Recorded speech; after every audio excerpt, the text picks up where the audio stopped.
Hi friends, ಏಕೆ ಕಿಚನ್ಗೆ ಸ್ವಾಗತ. ಇವತ್ತು ನಾನು ತುಂಬ ಸಿಂಪಲ್ ಆಗಿರುವ ಮೆಕ್ಸಿಕನ್ ರೈಸ್ ಹೇಗೆ ಮಾಡೋದಂತ ತೋರಿಸ್ತೇನೆ. ಮೊದಲಿಗೆ ಒಂದು ಪಾತ್ರೆಯಲ್ಲಿ 3ರಿಂದ 4 ಸ್ಪೂನಷ್ಟು ತುಪ್ಪ ಹಾಕಿಕೊಂಡು ಇದರಲ್ಲಿ ಸ್ವಲ್ಪ ಬೆಳ್ಳುಳ್ಳಿ ಎಸಳುಗಳನ್ನು ಫ್ರೈ ಮಾಡಿಕೊಳ್ಬೇಕು. ಇದು ಈ ರೀತಿ ಸ್ವಲ್ಪ ಫ್ರೈ ಆದಾಗ ಇದಕ್ಕೆ ನೆನೆಸಿಟ್ಟ ಬಾಸ್ಮತಿ ಅಕ್ಕಿಯನ್ನು ಹಾಕಿಕೊಳ್ಬೇಕು. ಚೆನ್ನಾಗಿ ತೊಳೆದು 2ರಿಂದ 3 ಗಂಟೆಯಷ್ಟು ಕಾಲ ಇದನ್ನು ನೆನೆಸಿಟ್ಟಿದ್ದೆ.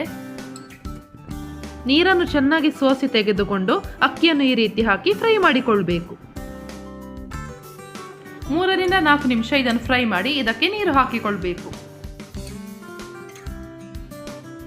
ಬೇಕಿದ್ರೆ ಸ್ವಲ್ಪ ಉಪ್ಪು ಕೂಡ ಹಾಕಿಕೊಳ್ಬಹುದು. ಇನ್ನು ಇದನ್ನು ಕುಕ್ಕರ್ನಲ್ಲಿಟ್ಟು ಬೇಯಿಸ್ಕೊಳ್ಬೇಕು. ಬಾಸ್ಮತಿ ರೈಸ್ ಆದ್ರಿಂದ ನಾನಿಲ್ಲಿ 3 ವಿಸಿಲ್ ಬರುವ ತನಕ ಬೇಯಿಸ್ಕೊಂಡಿದ್ದೇನೆ. ಈಗ ಒಂದು ಬಾಣಲೆಯಲ್ಲಿ ತುಪ್ಪ ಹಾಕಿಕೊಂಡು 1 ಕಪ್ನಷ್ಟು ನೀರುಳ್ಳಿಯನ್ನು ಫ್ರೈ ಮಾಡಿಕೊಳ್ಬೇಕು. ನೀರುಳ್ಳಿ, ಟೊಮೆಟೊ, ಕ್ಯಾಬೇಜ್ ಹಾಗೂ ಕ್ಯಾಪ್ಸಿಕಮ್ ಎಲ್ಲವನ್ನು ನಾನು ಉದ್ದಕ್ಕೆ ಸ್ಲೈಸ್ ಮಾಡಿಕೊಂಡಿದ್ದೇನೆ. ಈ ನೀರುಳ್ಳಿಯನ್ನು ಕೊನೆಯಲ್ಲಿ ಹಾಕಿಕೊಳ್ಳಿಕ್ಕೆ ಇರೋದು, ಹಾಗಾಗಿ ಇದು ಫ್ರೈ ಆದ್ಮೇಲೆ ತೆಗೆದಿಟ್ಕೊಳ್ಬೇಕು. ಇದನ್ನೆಲ್ಲ ಫ್ರೈ ಮಾಡಲಿಕ್ಕೆ ತುಪ್ಪದ ಬದಲು ಎಣ್ಣೆಯನ್ನು ಕೂಡ ಯೂಸ್ ಮಾಡಿಕೊಳ್ಬಹುದು. ನಿಮಗೆ ಯಾವ ಫ್ಲೇವರ್ ಇಷ್ಟ ಆಗ್ತದೆ ಅದರಲ್ಲಿ ಫ್ರೈ ಮಾಡಿಕೊಂಡ್ರೆ ಆಯಿತು.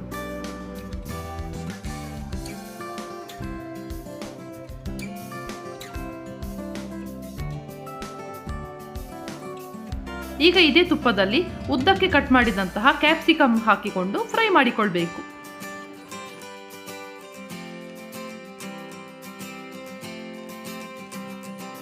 ಎರಡು ನಿಮಿಷ ಫ್ರೈ ಮಾಡಿಕೊಂಡ ಮೇಲೆ ಇದಕ್ಕೆ ಇನ್ನು 1 ಕಪ್ನಷ್ಟು ಚಾಪ್ ಮಾಡಿದ ಕ್ಯಾಬೇಜ್ ಅನ್ನು ಹಾಕ್ತಾ ಇದ್ದೇನೆ.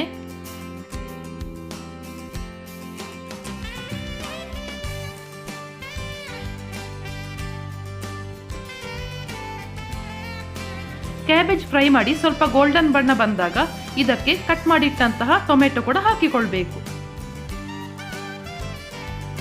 2 ನಿಮಿಷ ಈ ರೀತಿ ಫ್ರೈ ಮಾಡಿಕೊಳ್ಳುವ.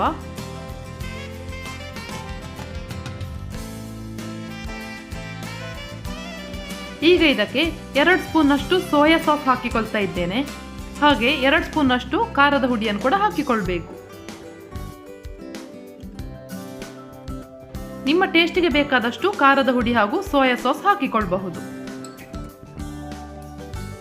ಈಗ ರುಚಿಗೆ ತಕ್ಕಷ್ಟು ಉಪ್ಪನ್ನು ಸ್ಪ್ರಿಂಕಲ್ ಮಾಡಿಕೊಂಡು ಇದನ್ನು ಫ್ರೈ ಮಾಡಿಕೊಳ್ಳುವ.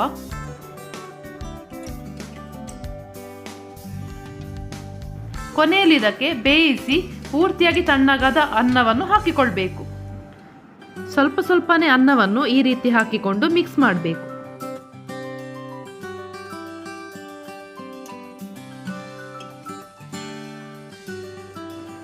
ಅನ್ನ ಎಲ್ಲ ಒಮ್ಮೆಲೆ ಹಾಕಿಕೊಂಡ್ರೆ ಮಿಕ್ಸ್ ಮಾಡಲಿಕ್ಕೆ ಕಷ್ಟ ಆಗ್ತದೆ. ಅದಕ್ಕೆ ನೋಡಿಕೊಂಡು ಸ್ವಲ್ಪ ಸ್ವಲ್ಪ ಈ ರೀತಿ ಹಾಕಿಕೊಂಡು ಮಿಕ್ಸ್ ಮಾಡಿಕೊಳ್ಬೇಕು.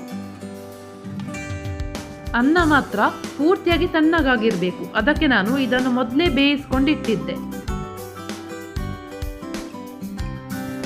ಇದು ಈ ರೀತಿ ಪೂರ್ತಿಯಾಗಿ ಮಿಕ್ಸ್ ಮಾಡಿ ರೆಡಿ ಆದಾಗ ಆಗ್ಲೇ ಫ್ರೈ ಮಾಡಿ ತೆಗೆದಿಟ್ಟಂತಹ ನೀರುಳ್ಳಿಯನ್ನು ಇದಕ್ಕೆ ಹಾಕಿಕೊಳ್ಬೇಕು. ಅಲ್ಲಿಗೆ ಅತಿ ಸುಲಭವಾದ ಮೆಕ್ಸಿಕನ್ ರೈಸ್ ರೆಸಿಪಿ ರೆಡಿ ಆಯಿತು. ಇದನ್ನೊಮ್ಮೆ ನೀವು ಕೂಡ ಟ್ರೈ ಮಾಡಿ ನೋಡಿ.